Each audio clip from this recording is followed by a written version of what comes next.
All right, good morning, guys. So just to review what we went over yesterday, we talked about convection currents. And these convection currents, again, remember, they're based on density. So we talked yesterday about warm air rising. So what happens is when you have particles heated up, the atoms shake violently and then they spread out more. Therefore, you have less matter in that same given volume, therefore making it less dense. That's why warm air rises. Cold air, atoms are more close together. They're tightly packed. So that becomes more dense, causing it to sink. Same thing happens with convection currents. You have the convection currents that occur inside the mantle of the planet. The bottom of the mantle is being heated by the outer core.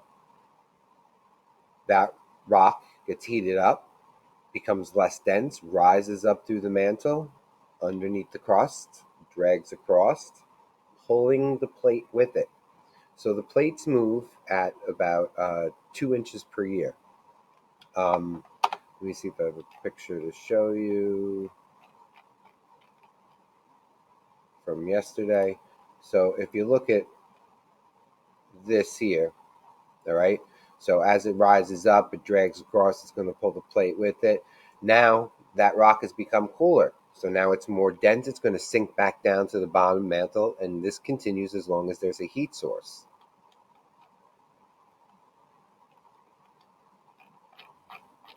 Okay, and second question to do now, in which layer can convection currents be found? We just said that it would be inside the mantle.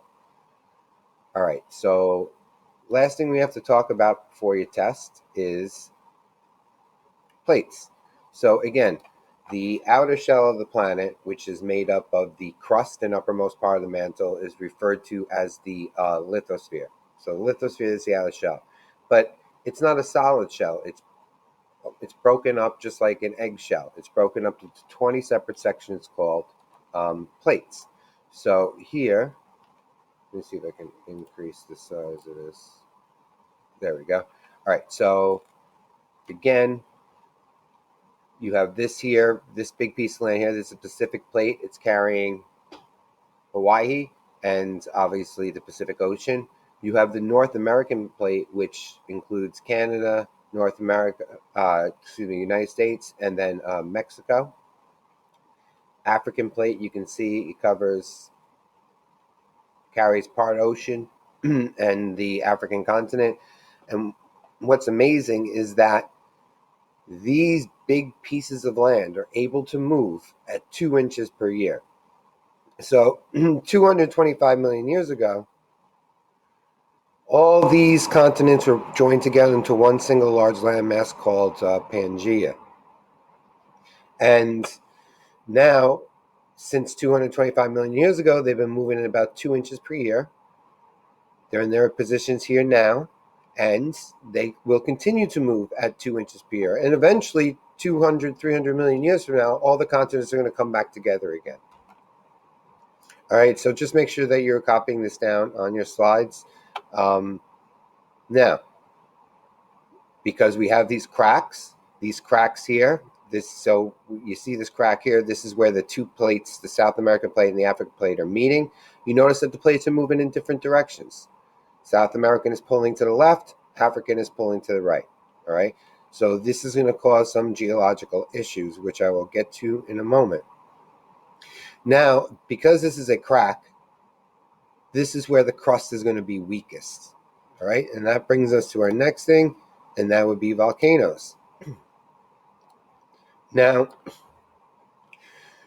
most of the world's volcanoes, as you can see indicated by these red dots, occur along plate boundaries. Every once in a while, you have one that occurs in the middle of a plate boundary. That would be called a hotspot volcano. That would be right here, Hawaii. And as you know, Hawaii are islands that were made from volcanic magma. So most of your earthquakes are also going to occur along these plate boundaries, because what an earthquake is when these plates move. All right, that would trigger an earthquake. All right, so you have everything you need to know for the test, which is on Thursday. It will be on a Google form. Tonight's homework, as I showed you before, it's going to be to complete the review sheet for the test, which is up on Google Classroom, and work on your projects. So your projects, again, the rubric is up on Google Classroom. Let me just quickly open that up.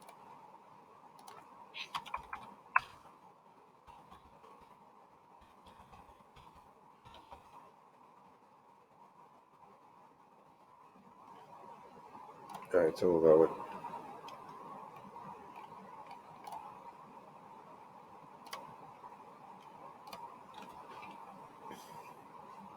All right, so here is the rubric. This will be due next Wednesday. So your task is to create a model of Earth's layers following this rubric. Be sure to include an explanation of each layer in your model. These are the possible things that you can do. A 3D model that you built out of materials at your home, or drawn on paper, or designed on the computer using Google Slides, Docs, or Cami. If you make a 3D model or draw on paper, please upload a picture of your project to this assignment on Google Classroom. Otherwise, simply attach your document to this assignment in Google Classroom. So if you come to school, if you're in one of the days, then if you do make a 3D model, then just bring it in with you. If you are completely virtual, then go ahead, take a picture, attach it to this assignment, and then turn it in that way. So the layers that need to be included in this are the hydrosphere, lithosphere, asthenosphere, outer core, and inner core. So it's based on a total of 16 points. This does count each project. You do one per quarter. Each one counts as a test grade. So keep in mind, you want to concentrate on this column here where it says 4. Make sure you do all this information, and then you should expect 100. So I'm looking forward to seeing your creativity and what you guys produce.